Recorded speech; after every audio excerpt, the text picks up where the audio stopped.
In response to the opposition's first question, which is what specific documents that Edward Snowden released negatively impacted U.S. foreign relations. So, in specific, some specific documents are hard to come by, but in an article published by the European Union Center of North Carolina, the authors pointed out a couple of instances of foreign allies being upset by the Edward Snowden revelations. So, the first example, in the second wave of documents that focused on, quote, spying on EU embassies and diplomats in Washington, New York, and Brussels, the president of the European Parliament at the time said that, quote, the revelations risk seriously harming relations. As a second example, during the release of the third waves of documents, which included spying on the French people and bugging other foreign leaders, um, one such foreign leader is Angela Merkel, who who's German. Um, she responded to the information by saying that, quote, spying between friends, that's just not done. Clearly, between these two examples, um, these countries did not just roll over and play dead and were super happy that we were spying on them.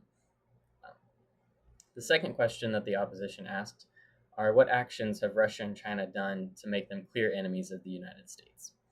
There's lots of historical precedent. For instance, the Cold War comes to mind for Russia, but you also have more recent affairs like the Georgia-Russian War in 2008, where the U.S. accused Russia of violating Georgian sovereignty by being involved in this affair. As far as China goes, we also have a history with them.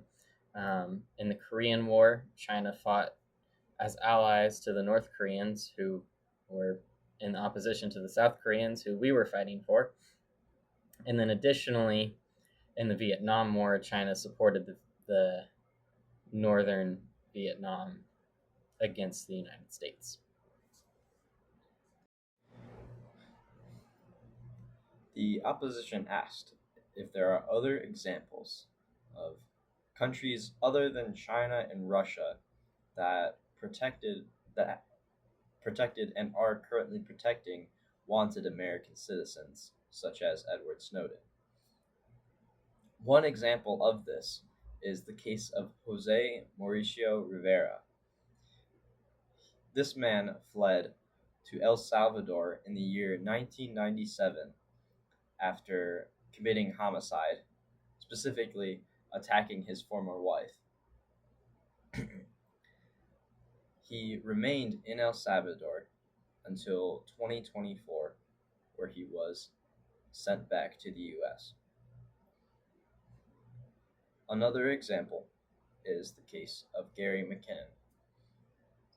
In 2002, Gary McKinnon fled to the UK after facing hacking charges from the US, and the UK to this day has refused to send him back. Finally, Roman Polanski uh, fled the country after being charged with sexual relations with a minor. He left in 1978 and has yet to be returned to the US.